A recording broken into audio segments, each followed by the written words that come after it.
All right, I'm gonna go ahead and get started. Hello, everyone. My name is Jane Hata, commonly known as OG. Thank you guys so much for coming on this hectic Tuesday. So yes, thank you for coming to this jam. I am the president for this year. The planning committee has really worked hard on these jam topics, and I hope that you enjoy them as much as I do, or we do. All right, so let's get this started. Any announcements from membership? I have one. Okay, go ahead. So hi, everybody. It is my real pleasure to introduce my new partner in crime over at Mayo. This is Dr. Ryan Demkowitz. He is now the section director for bacteriology and AFB and processing and whatever other thing we choose to throw at him. It's been here for about a month, comes to us from West Virginia. So please, everybody, get a chance to talk to him, make him welcome. All right. Yay! All right. Nice to meet you, Dr. Ryan. First Coast, do you have an announcement? Hold on, I gotta finish chewing. Hey, everybody. So First Coast, mark your calendars, February 27th, 28th, 2026. It's up on the website. We are trying a new venue this year. So we're at the Marriott Jacksonville downtown, which for anybody who's been here for any length of time, it's the old Omni downtown across from Symphony Hall. And so we've got a great lineup of presentations. We're working on narrowing down confirming our speakers, but we're going to try one thing new this year. We're going to have what we're going to call a mini workshop, if you want to call it that, the first 2 talks on Friday. And the tentative title is When Things Go Sideways, How to Respond. So we'll see. We're also going to be talking about emerging trends, challenges, and the future of clinical microbiology, antimicrobial stewardship, an overview of antibiotic or antimicrobial development, kind of past, present, future. Dr. Yao from Mayo Clinic in Rochester is going to be presenting on molecular and serologic testing for hepatitis viruses. Lars Westblade, who we've had before, is going to be giving his Weirdobacter case studies. And we're also hopefully going to have Dan, lab safety man, talking about some topic on lab safety, amongst other things. Noelle, I think as we speak, is hard at work making sure the website goes up either tonight or tomorrow for registration. Everybody will get an email about that, right? But if you don't check in, like maybe this time tomorrow, if I have to go to his house and beat him, he's going to have it up. Noelle, I'm sorry if you're on Zoom and listening to this, but you know. And other than that, we hope to see you again, February 27th, 28th, next year, downtown. Thanks so much. So then I'm also going to have Dr. McCarter talk about CEUs, claiming them. It changed a little bit. Right, thank you. I announced for those who were here, so Marcia Pace at Baptist is going to be doing our CEUs this year. And so if you've ever gone to a ID rounds at Baptist, or if you remember from the First Coast Symposium, we're using QR codes, right? And so the QR code is on the table. I'm also going to, I have a flash drive and I'm going to give it to Alejandro, our computer guy tonight, and have him put it up on the screen once Dr. Hata has finished her presentation. And so you just basically hold your camera up to it and it brings up the evaluation. And if you're present, go ahead and sign the sign-in sheet, which we'll get to Marcia. And then also, if you're on Zoom, we'll go ahead and take your name because I got to find out how Marcia wants to do that. But and so that's the way we'll be doing it from now on for this jam year. Thanks. Thank you so much. All right. As for the meeting minutes from the last meeting, we had microbiology case studies at Manifest Distillery in downtown Jacksonville.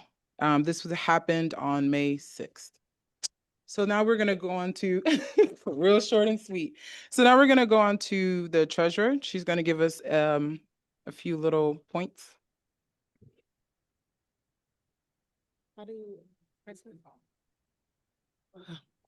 Can y'all hear me? Oh, okay. So basically, with Treasury, membership dues are $25. The website is active, so we are accepting payment through the website link. We are still accepting checks if that is your preferred method of payment. But you have until next month, about by October, when dues will be due, so that we have a good count. So make sure you get your membership fees in to get CEU credit. But you don't have to pay. It's just for the CEUs. All right, thank you, Megan. All right, so TechSite has graciously agreed to sponsor this meeting. Thank you so much, Jacob Hicks, for supporting JAM. Jacob will now give a short presentation on what they have to offer. See notes. Yes. Okay. Thank you, OG, and thank you, Megan. And I met Yvette. Is it Dr. McCarter? Is that what I heard? And Dr. Hata. I'm visiting from the Salt Lake City area. It's a privilege to be here with you. TechSite is delighted to be a contributing sponsor to this JAM event. So I've got some brochures and some contact info and some fun swag for you that I will leave, and you can grab them after the meeting. But I'll just talk high level. TechSite is the world's unified platform across anatomic and clinical pathology. We automate and digitize microscopy tasks for labs. So we use machine learning, specifically convolutional neural networks. It's a branch of machine learning within artificial intelligence.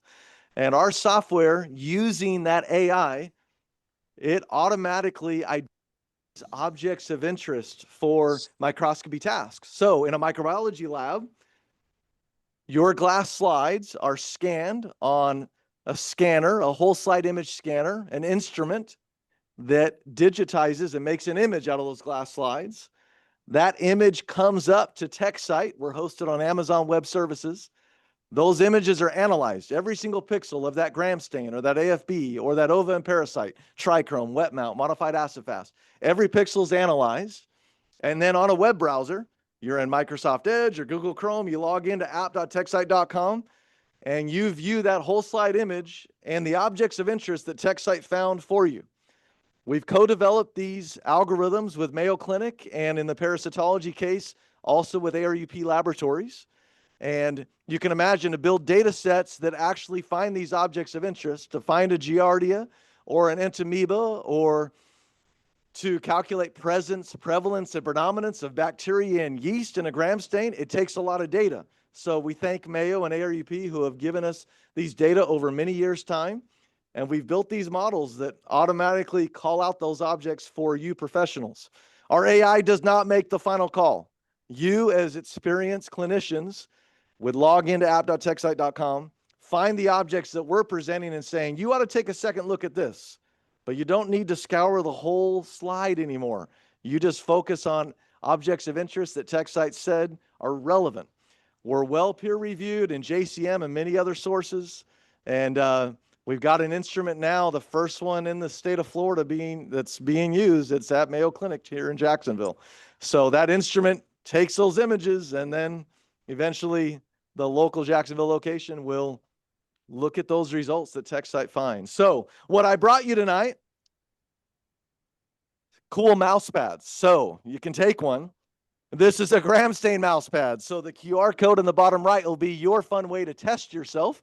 But you can see the coccian rods and the bacilli, and have some fun seeing if you can identify these, because that's what TechSite does for you. It also does presence and predominant. It also does the predominance even on a respiratory sample. So enjoy a mouse pad, or if you prefer an O&P, we've got wet mount and trichrome identified, various ova and parasites. So can you imagine building an algorithm that has 35 different organisms for wet mount? We source them from all over the world.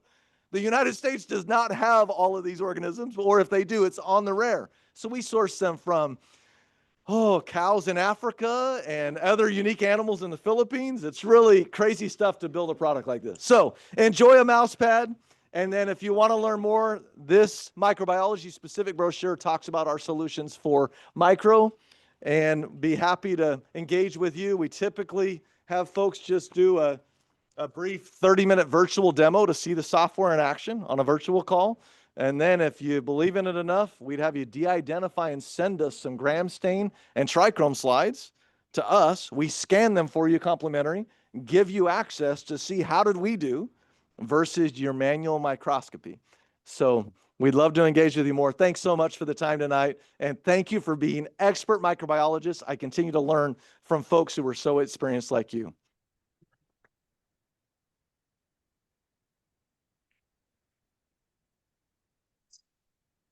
Thank you so much, Jacob, for the mouse pads and the information, of course. All right, so we're gonna move on to our presentation.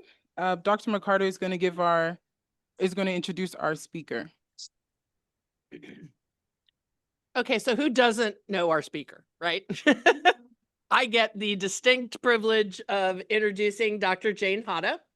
She's the Associate Director of the Clinical Microbiology Laboratories at Mayo Clinic in Florida, and an Associate Professor of Laboratory Medicine and Pathology at the Mayo Clinic Alex School of Medicine. Her responsibilities include technical oversight of the parasitology and molecular virology laboratories, and that also includes the testing done in those areas at the Mayo Clinic Clinical Laboratories Reference Laboratory. Her research interests include fungal infections, development of molecular diagnostic techniques, and the application of visual AI. Guess what we're talking about tonight for the clinical laboratory. And with that, let's welcome Dr. Hata. So Oh, you have your own. this one, right? Wow. So do I need to test it? Are we good? So Jacob just gave my talk, so thanks and good night, everybody. Thanks for coming down here. No, it's a pleasure to be here as always. I hope everybody had a good summer, and I guarantee we'll be talking about this meeting for a while, because those of you who are brave enough to go through the maze and get here, good for you. So with that, let's talk some AI. So tonight we are going to talk about artificial intelligence vision applications in the medical microbiology. So we are going to look into the future. And now everybody's phone is going off. Oops.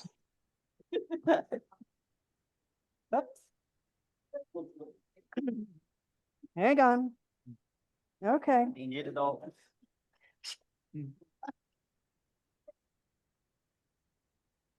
Okay, moving on.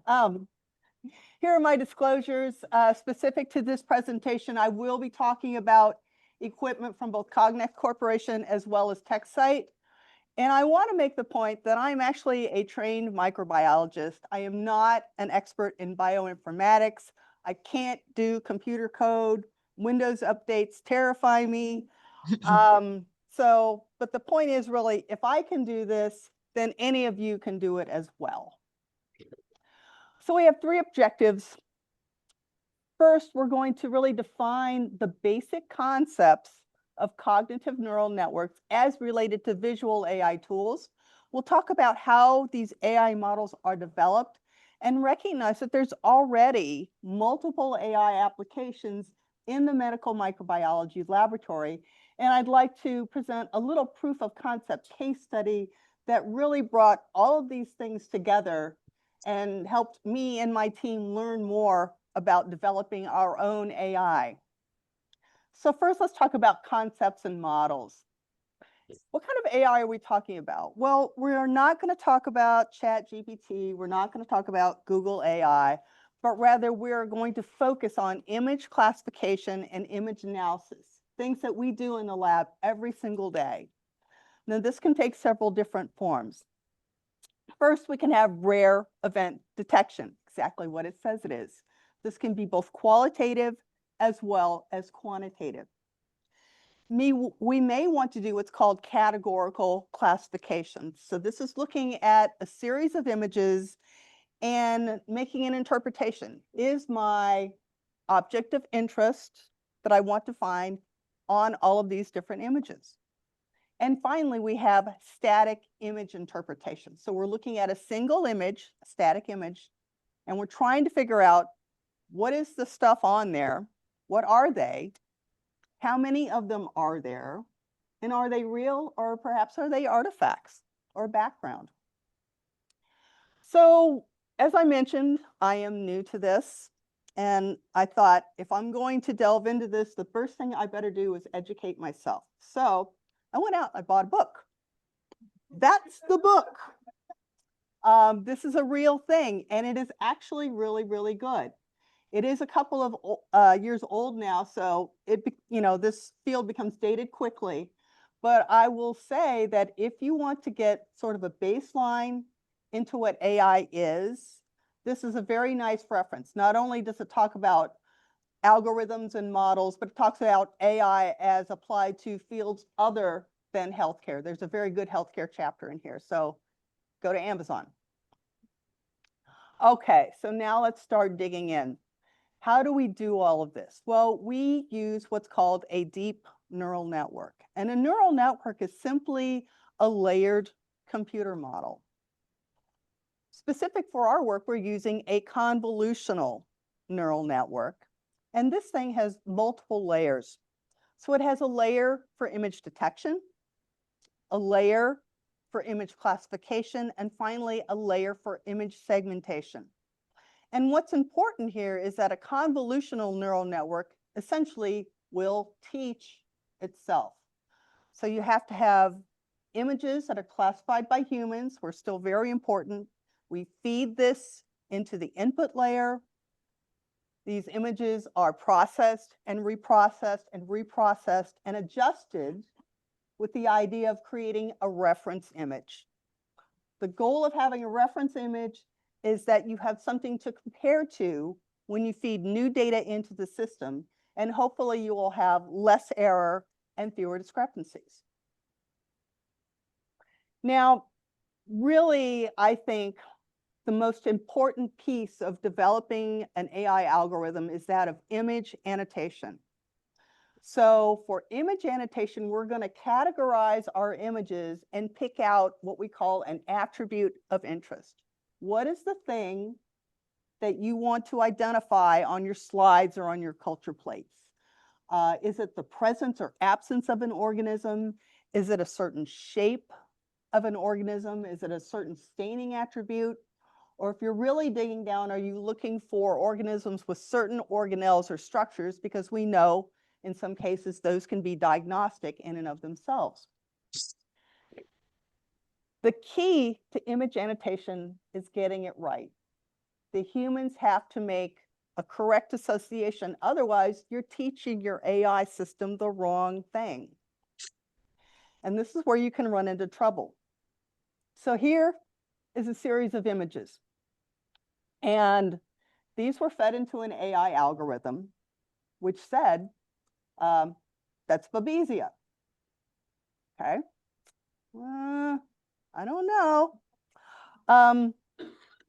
However, when these images were given to human technologists and also the clinical background of this case was reviewed, no Babesia. So what's happened here is that this AI algorithm was trained incorrectly, and it focused on an attribute that is incorrect. And this is why image annotation is key.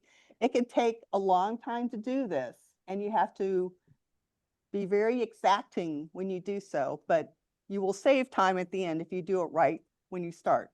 Truly is garbage in, garbage out. So another thing that you can do is that, remember, we're talking about image-based AI.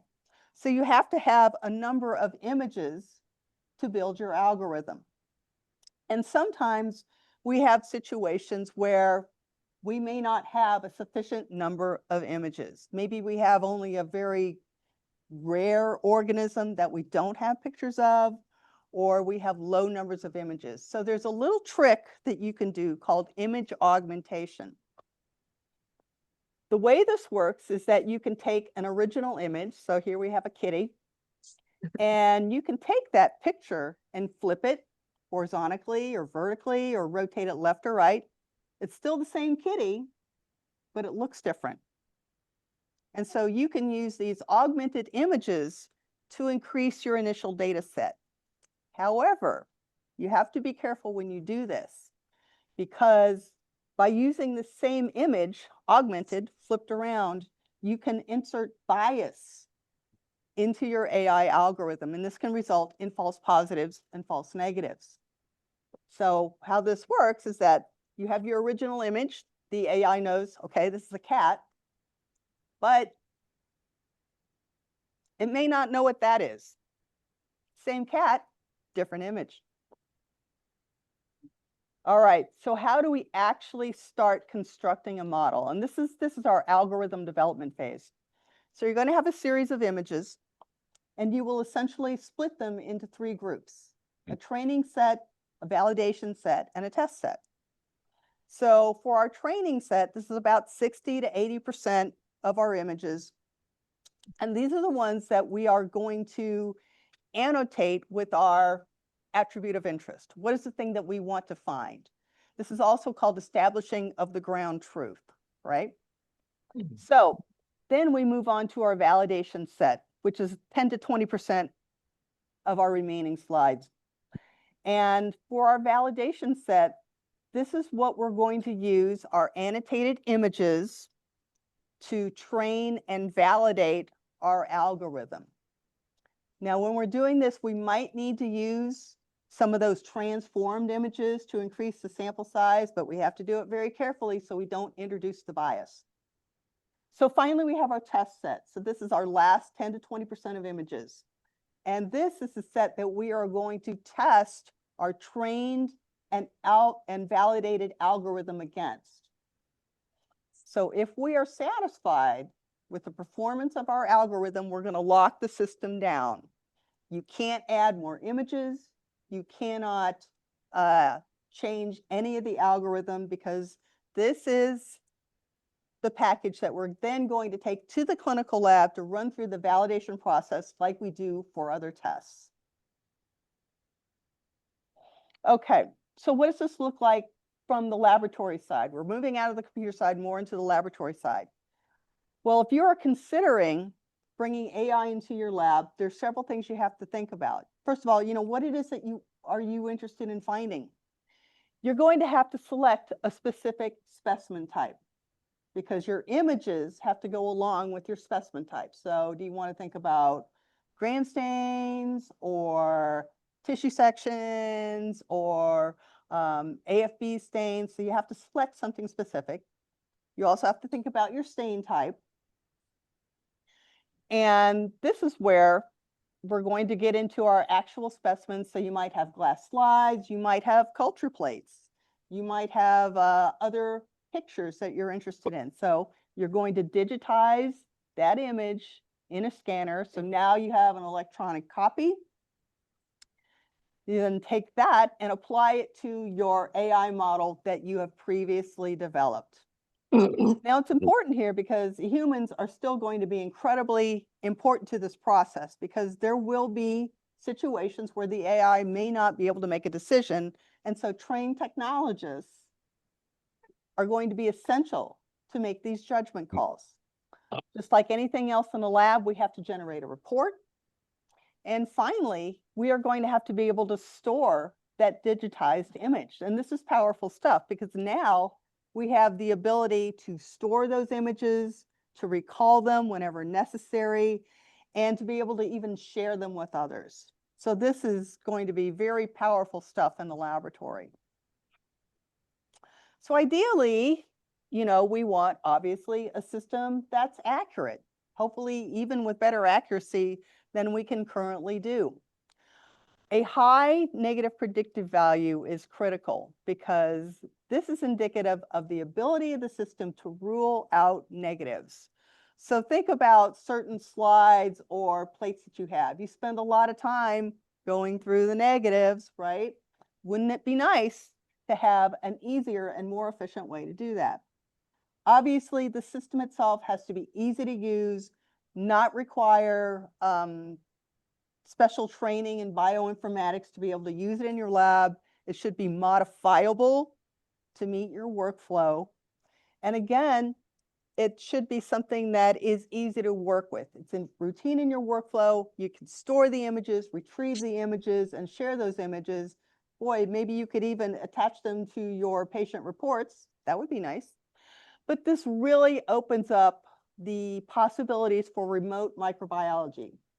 So many of you have sat through talks on total lab automation before. And we always have that one slide where we talk about, oh, it'd be great to sit home in your jammies and read your slides or read your plates. Well, having an AI system is really going to open the door to being able to do that. Okay, so now let's talk about specific applications for various laboratory areas. We're going to start with bacteriology. And so first, let's talk about macroscopic colony identification. So a lot of this is already live. In many laboratories, you're using chromogenic agar.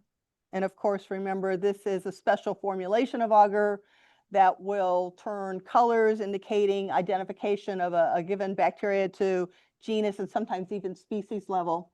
And it turns out that our computer vision systems are very good at detecting different colors. And so this is the basis of a system that's already available. It's called Phenomatrix. It's part of the Copan WASP system, and it allows you to do digital plate reading. It will also allow you to do growth versus no growth and quantification. So in one of the early analyses of the Phenomatrix system, this was over, there was over 1,500 urine cultures that were read with this system. And it turned out it was actually pretty good. The specificity was over 99%, which is excellent. However, for growth detection, the performance dropped off a little bit, around 69%. And for urine quantification, around 89% accuracy. So again, this was an early study, and obviously these systems keep evolving, keep getting better, but I think it proved that AI is going to be a real thing in the laboratory. Now let's go back to this. So this is a nice respiratory plate, and there's a whole lot going on here. There's actually 5 different colony types in here. And so, gee, wouldn't it be nice if we had a way to really determine what is pathogen here versus what is normal microbiota? Well, don't get too excited because our AI systems are not quite there yet, but it is something that a lot of folks are working on. And I really do think that within the next 5 years, we'll have an answer to this type of question. Okay, let's think about microscopic applications. Obviously, being able to delineate various organism morphologies, cocci, bacilli, other things. When you're building an AI system to do this, the stain quality and your image quality are really key. It's garbage in, garbage out. Your system is only as good as the data that you're using to train that system. And these things are already live. There are a number of systems out there. We can also do organism quantitation. So I can think of some uses for that. And also think about susceptibility testing. So if you are dropping discs on Kirby Bauer plates, you have to measure those zones of inhibition. And not surprisingly, there are computer vision systems that can do this very, very accurately, much more accurately than the human eye, and more easily because you're not holding a ruler up to your little zones. In addition, these vision systems can also determine contours. So if you're doing something like a D-test, that vision system will be able to pick that out for you. Okay, a lot of work has been done with the assessment of gram stains from blood cultures. We all do this every single day. And, we're looking for GPC in pairs or clusters or GMB or sometimes just background or no organism seen. And so back in 2018, really the pioneering work for this particular application was done by the Smith Group. This was up at Harvard. They had a training set of over 25,000 gram-stained images from positive blood culture broths. And they fed it into an AI system that they had at the time. The accuracy was pretty good, 92.5% accurate. For GNBs and gram-positive cocci and clusters, really the sensitivity was quite good, greater than 97%. The performance did drop off, though, for gram-positive cocci pairs and chains, around 75%. But as a proof of concept, because this was really the first big application of AI, I thought it was pretty impressive for the time. All right, so now let's jump forward to earlier this year. This was a study in JCM from the McMahon Group, and this is up at Dartmouth Hitchcock. Did kind of the same thing. They had an enhanced computer vision system. They had an enhanced deep learning architecture system. And so they did this type of thing. They had a number of different images. They had 475 slides for their application, assessing it for the attributes in the gram stain. Not as good, 85.8% accuracy, but notice that their slides were taken at 40x magnification. And this is key, and we're going to talk about why that was in a few slides. But clearly, it affected their overall accuracy, but still, it was not too bad. Okay, other applications, mycobacterial detection. Detection of rare events. How many times have you been sweating over an AFB slide looking for that 1 or 2 or 5 little ditzels on the slide? I think AI will really make a difference for us here. It can do qualitative detection, so organism present or absence on your slide. It can also do semi-quantitation. So the system that I'm highlighting here, it's from a company called Metasystems. It's in Germany, and the software is called Metaphor. And so the Desero group at the University of British Columbia, using this particular system, did an analysis of a number of static images. So these are pictures from auramine stain slides, and found that the system did quite well. 96% positive predictive agreement, 95% negative predictive agreement. So think about screening out those negative AFB slides. Yeah.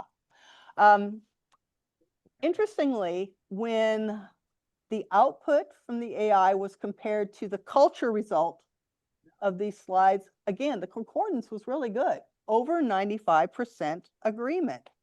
So that really showed promise. But what was very interesting, though, is that these pictures were given to a group of 13 human technologists, right?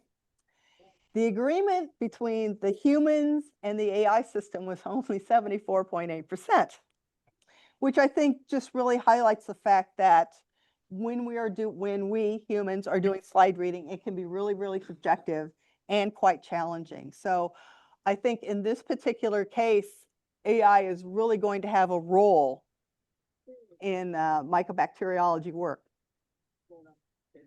Okay, so now let's shift over to applications for mycology.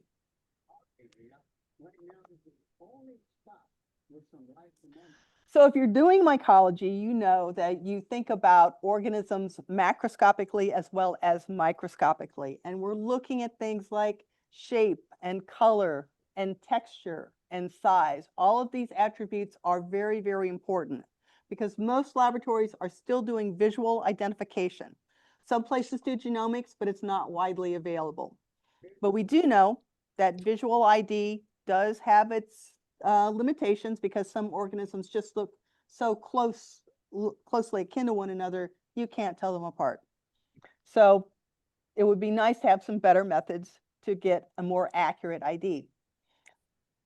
Some of the challenges in doing AI development in this area is the number of images. So again, I said, having images and accurately annotated images, critical to do this work. There are fewer labs doing mycology and even fewer labs that are making libraries of the slides that they see. So we were very lucky to be doing both. We had a very large image library. We've been building it over years and years. And so we were able to develop an AI algorithm that can actually identify fungus to genus level using various types of AI. And we worked on this project in conjunction with a couple of interns from Florida State. So we had over 1,000 images to work with. And one of the goals of the study was to analyze different types of cognitive neural networks to see which one worked the best. Our top performer was a system called DenseNet. And that particular system would give you an option of picking the top choice, your top prediction, or your top 3 predictions. And so if you check the slide, you know, our overall accuracy for the top 1 prediction was 65%. So yeah, a little bit better than average. But if you could expand that to the top 3 predictions, our accuracy went up to 75%. So again, this is proof of concept, but I think it does show some promise with more development. Now, I will say for certain genera, such as Histoplasma and Scedosporium and Aspergillus, we had 100% accuracy. So let's get away from our culture plates and slides for a minute and talk about some other applications that have been developed for mycology. And this has to do with more of a dermatology aspect. You're assessing and interpreting images. And so systems have been developed that will focus on a skin lesion. And AI has been developed to determine whether or not the skin lesion, the one on top, that's ringworm, is a fungal origin or is it something else? And so various systems have been developed and reported on in the literature. And accuracy, not bad, 90 to 97% accuracy. So I think this opens us up to the field of teledermatology. Remember that, you know, not everybody has access to dermatology services. So wouldn't it be nice if you could take a picture of your skin lesion, send it to your provider, they would run it through the AI and be able to tell you that you have a fungal infection or it might be something else. This kind of approach has also been applied to onychomycosis, nail infections. Take a picture of the affected digit, put it through the AI. Now, this is not telling you what genus of fungus is causing the infection, but it is differentiating it from fungal versus non-fungal reasons for a deformed nail like this. In addition, there have also been systems developed to detect hyphae in KOH examinations with pretty decent accuracy as well. Yeah, one more thing, and then we'll move on. More mycology for you. Detection of fungus in fungal keratitis, so infections of the cornea. We know that these can be rapidly progressive, very, very destructive, so it is essential to identify these early on. So systems have been developed using pathology slides to detect things like fusarium as well as aspergillus, and also differentiate aspergillus versus mucorales. The accuracy, not bad, over 80% for fusarium, 75% for aspergillus. But when you look at these studies, they can be variable. And this has to do with the fact that they all use different images. They might have been at different magnifications. Certainly, the AI algorithms used were all different. So all of these will obviously affect your accuracy. Going along this line, we had the ability to develop our own algorithm for detection of mucorales versus non-mucorales in soft tissues. And this was an abstract that we took to Microbe a couple of months ago. So the bottom 2 pictures on this particular slide, the one on the left. So this is a tissue section from a sinus. This is culture proven to have rhizopus. This is a GMS slide, so you can see those hyphae really jump out at you. On the right is this same tissue section, but with AI interpretation. The purple is aseptate hyphae, and the green is pauciseptate hyphae. So the model works pretty well. It's not complete.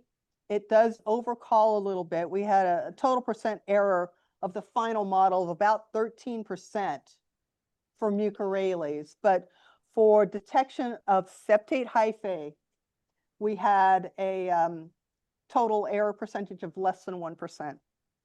So hopefully we'll get to work on this some more. All right, so now let's talk about parasitology. Jacob's been waiting for this, I know. So when you think about parasitology in our labs, really the holy grail are blood parasites. Malaria, babesia, these are tiny, they're intercellular, they can be hard to find.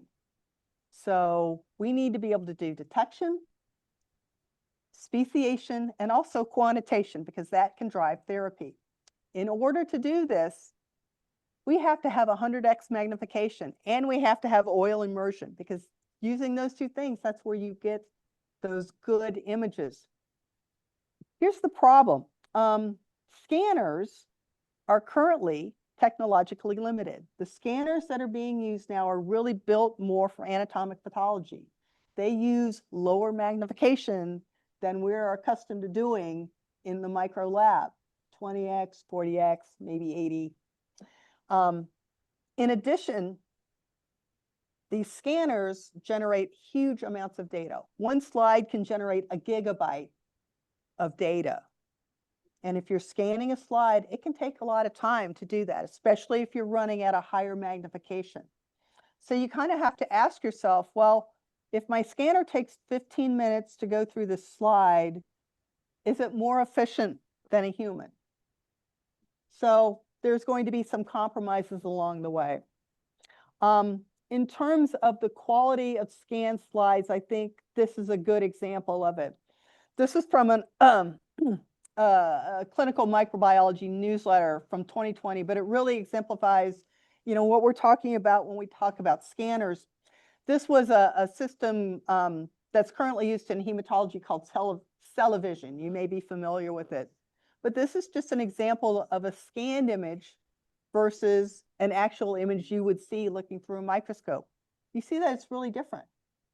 And so one of the challenges will be, as we worked with scanned images, we kind of have to get used to looking at a different thing.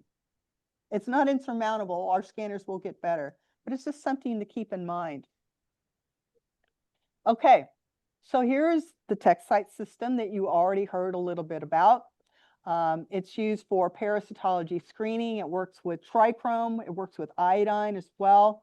And it can identify multiple parasites in stool. So blastocystis, entamoeba, giardia, just get the mouse pad and look them all up. It's also being used for gram stains as well as mycobacteria detection. So this system currently is considered research only, use only. It's not FDA approved yet. But the powerful part about this is being able to screen out those negative O&P slides that we all know and love. And so the system, as we have here on the slide, consists of the black box, which is a slide sorter, okay? The white box is your slide scanner. So that's where you're going to digitize your image. It's going to be sent up through the cloud to TechSite. It will run through the AI algorithm, and the laboratory gets back what you see on the right, which is your result screen with all of your attributes of interest nicely pointed out for you, and it scores that slide for you. So we are in the process of starting to work on this in my lab, and I think it's going to be pretty exciting.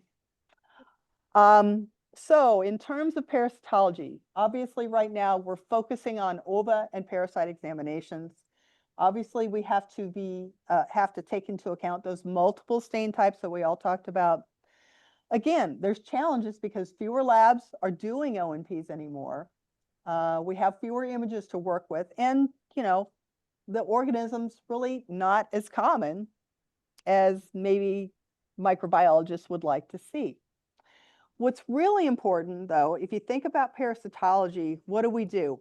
When we look at organisms, we need to focus up and down in that z-axis. Remember, parasites are 3D organisms.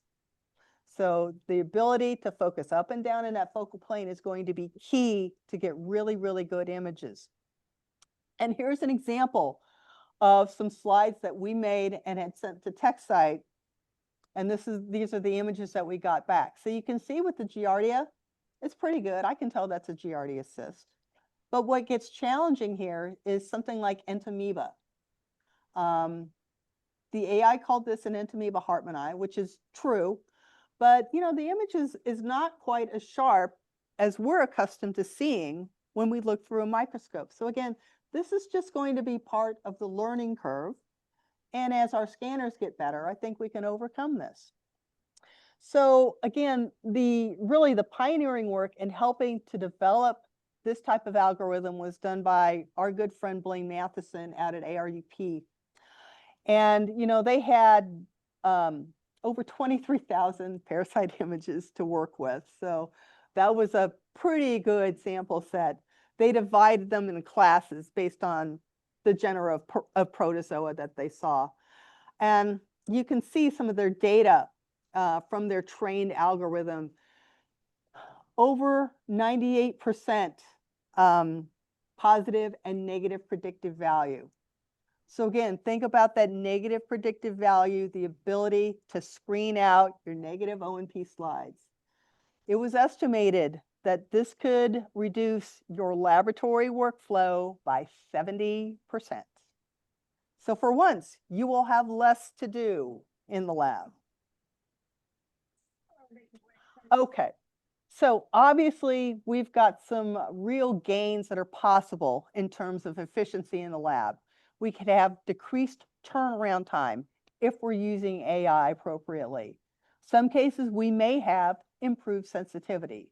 Certainly the workflow should be improved because we're screening out those negatives, spending less time on them. We could potentially alleviate shortages in technical staff, and I know that we all struggle with that right now.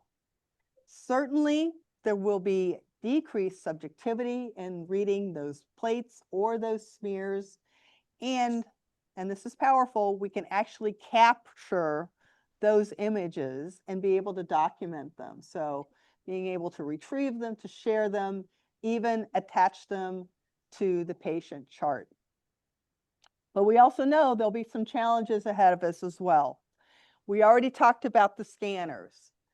For microbiology, we really need that scanner with 100x magnification and oil immersion. That will make the difference for both bacteriology as well as malaria and other blood parasite ID. Because currently, as we saw in a couple of slides ago, those organisms just look a little bit different. And so we're going to have to learn how things look a little bit different. The data storage of these images can be challenging. As I mentioned, a single slide can generate up to a gig of data. So how do we store that? How do we manage that? Servers cost money, cloud storage costs money. How do we address that? We don't have FDA approved platforms yet. We hope to get there soon. So currently, these are considered laboratory developed tests. Now, thankfully, we're not where we were last year, where that was a big deal. We've gotten past that. We do see these as an aid to diagnosis, but they are not in and of themselves diagnostics. So there's still human intervention required. And along that line, there is no special laboratory reimbursement for the use of AI at this time. It's kind of like where we were with MALDI several years ago. If you're using a fancy AI system, that's just thrown in with your O&P. There's no extra reimbursement for that. Okay, some more challenges for you. The commercial platforms cost money. They can be into the six-figure range. If you're doing complete automation, that will cost more. There are smaller platforms, but still, it's a significant cost, and this could potentially put it out of the reach of a lot of laboratories. You know, we want to increase access, not restrict access.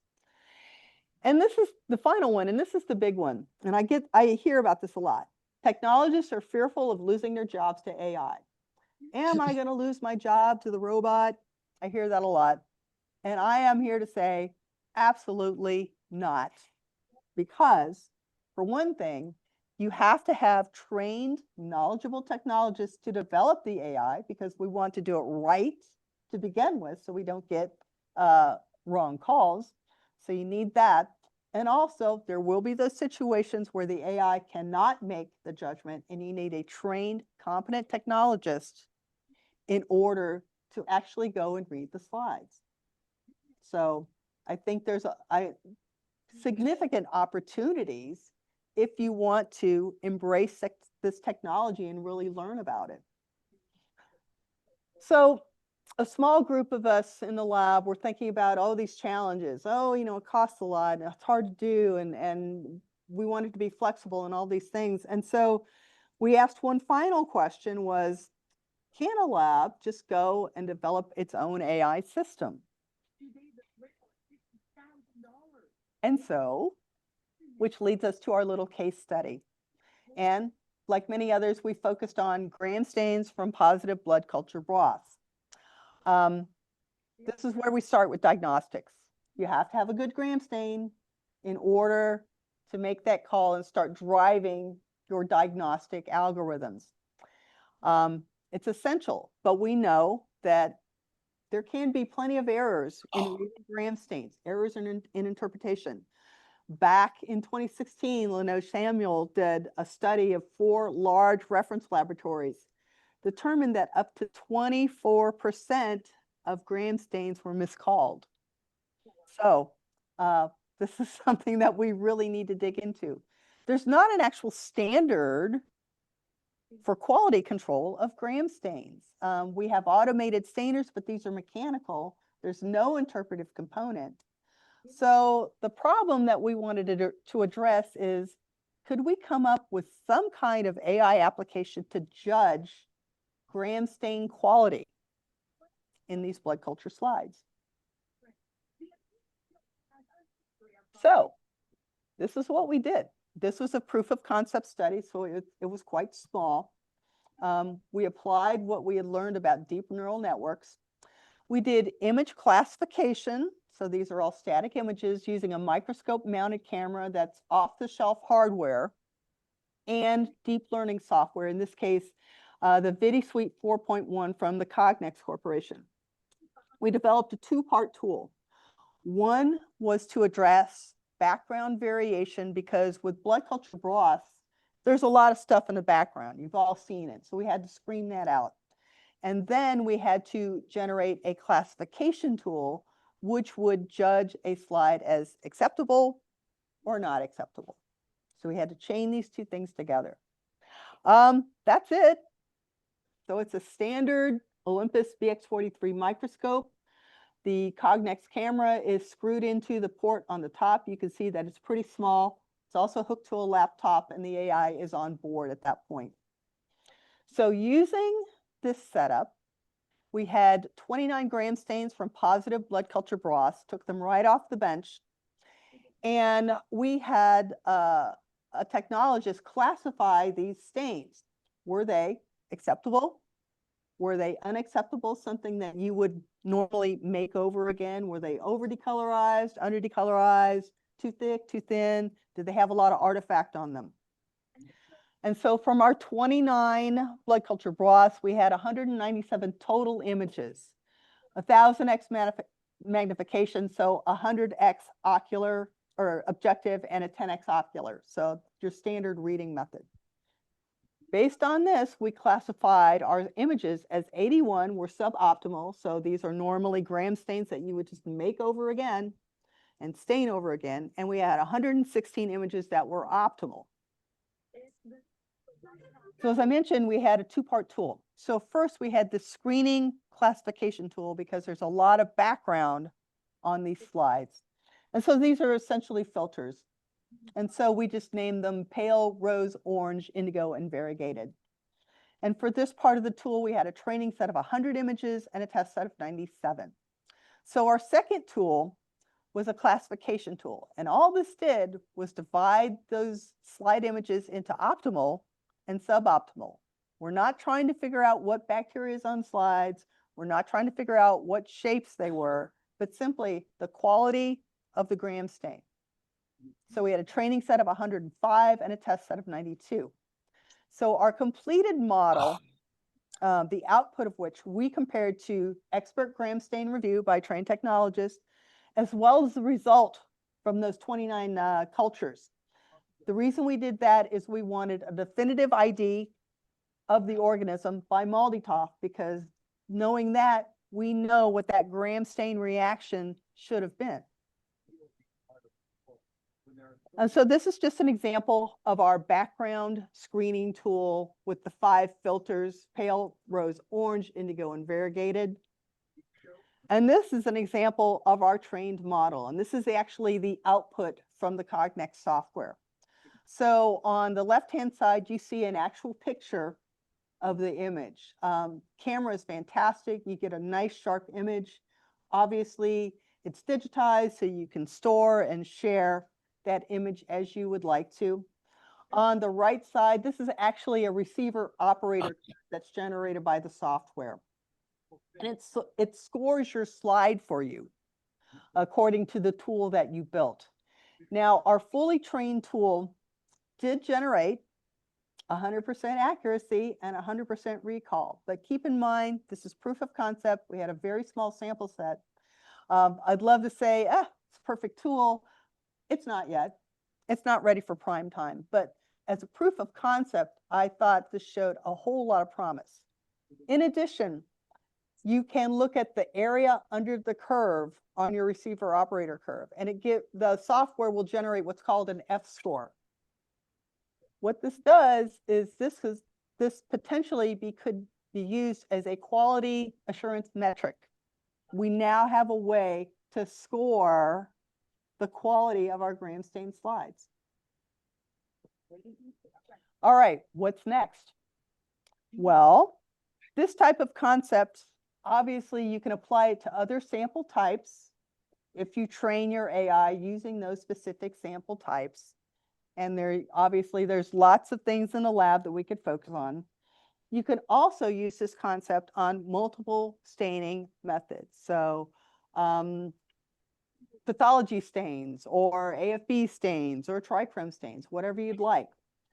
There's potential for incorporating this kind of a tool, and it's just a QA tool, into automated gram stain systems. And I say here potential, but this is actually already occurring. You can apply this kind of concept to bacterial morphology assessment. And TechSite already has a tool for doing that. So what else do we need? We've talked a lot about scanners. We've got to have that 100x magnification. We have to have oil immersion in order to generate those very sharp images that we are accustomed to seeing in the lab. And we've got to be able to scan in the z-axis. Certainly, reduced cost will be a plus, because it will make AI more available to more laboratories. Data management is challenging. You need some significant computer infrastructure in order to manage all of this data. And finally, we would like to see FDA-approved algorithms, because if nothing else, that will make the implementation in the laboratory much easier than if you were doing a laboratory-developed test. So, to wrap up with some advantages and disadvantages. In terms of advantages, yeah, we can analyze data quickly, hopefully with enhanced accuracy, and I do believe that to be the case. I'm not going to say reduction of manual labor, but I will say the ability to redeploy the labor that we already have. So I think that's really important. Because there's never a shortage of stuff to do in the laboratory, right?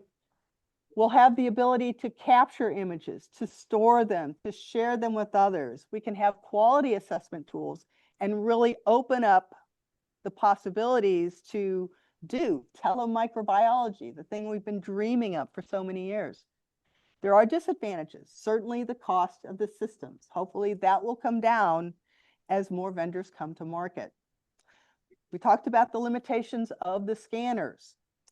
The slide scanners, the data space management, that's going to require, again, infrastructure in order to be able to manage all of that, and not necessarily by microbiologists. We need other people who have expertise in this.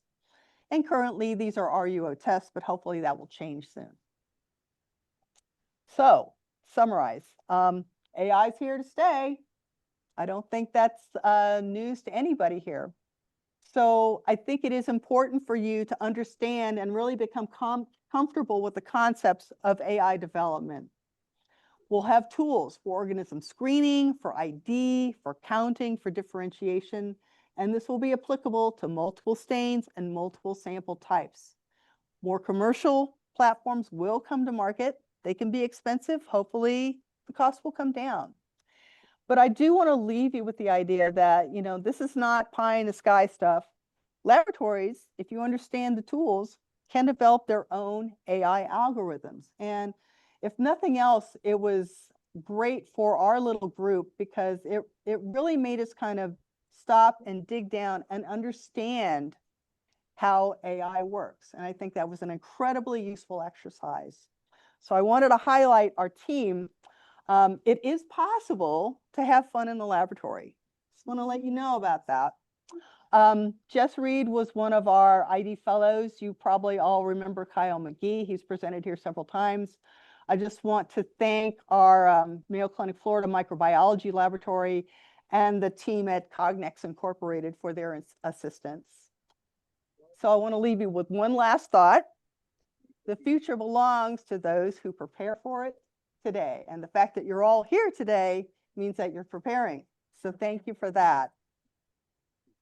I'll be happy to answer questions.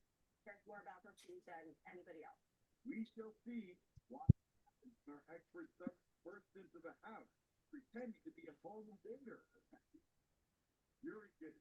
All right, does anyone have any questions? Thank you so much for that presentation. Okay, okay.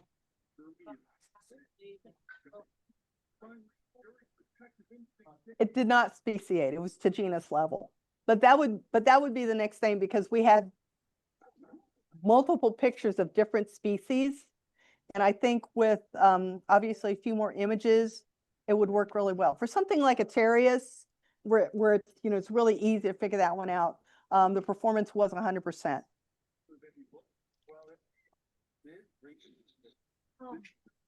So we're used to making multiple slides from areas. Would we be still needing multiple slides, thick and thin, you think? I don't think you would. I don't think you would, but that is wholly dependent upon the quality of the algorithm, and you've got to have that scanner. You've got to have the magnification for it to work. But, you know, think about how quickly you could scan a thick or scan a thin compared to the amount of time we do now. Very. Very basic question, maybe from your first or second slide, I heard you say this. If a steak is inputted in the input stage and it starts cycling it for the word, how long can that happen before? Oh, is it? Okay. Hopefully. Well, that's the problem. And I mean, I can't tell you how long it'll cycle, but you know, if you test, you get to the testing portion of your AI algorithm, and it's going to be readily apparent that something is amiss. Because, you know, when you're developing the system, humans have to judge the output of the AI. And so you'll start to see these discrepancies. So how is it removed from the AI system when it's already out there? You have to rebuild it and remove you remove your erroneous data and start over.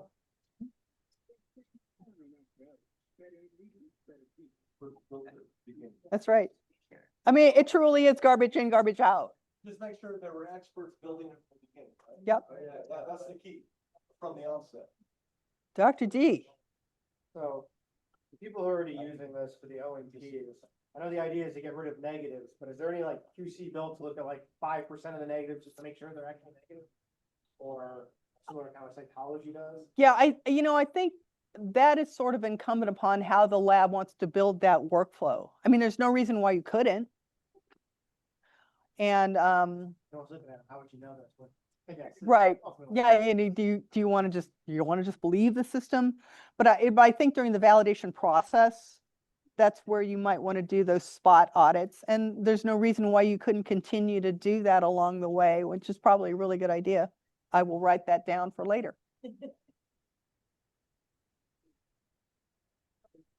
You're in a unique position where you're also over PCR. So going forward, how do you think we're going to be looking at like new gold standards? To think about like our OMPs versus what we're doing on the BioFire now, or like PCR tests for mycobacteria versus AI microscopy. Like what? I don't know. I'm curious to see where people think is worth the investment. Like, The one thing I always thought about, and I'm sure somebody is already doing this, is applying AI to your CT values as well as your melt curves. So, because, sometimes we have those questionable calls where we're not quite sure, is this a real peak or not? Can AI help us with that? And I'm sure somebody has already thought of this. All right. Sorry, one That's more thing. sure, Just, sure. do we think CAP has any thoughts on AI? I thought that there was a group looking at it already. I'm not sure. But I think there was a work group that they were trying to form to take a look at this. Do you know anything about that? Oh, pretty sure Dan's in charge of the micro. Yeah. Cap. She loves the stuff so much. I imagine it. Yeah. I don't know for sure. But just looking at it. Yep. And CLSI standards would have to be developed as well. All right. Any more questions? And then I don't think there are any questions online. Just want to confirm.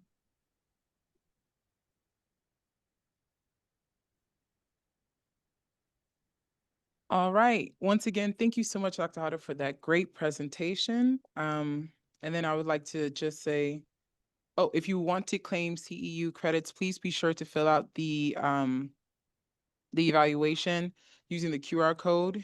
For those online, it is displayed. Thank you everyone for joining us tonight in person and virtually. And again, thank you, Jacob and TechSite for supporting the JAM community. Let's give Dr. Hata a round of applause.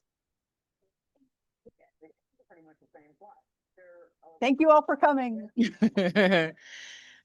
So our next meeting will be Tuesday, October 5 at UF Health, and the topic will be laws and rules presented by Linda Valdez. And visit the JAM website for the rest of the schedule. Thank you guys so much. Have a good night.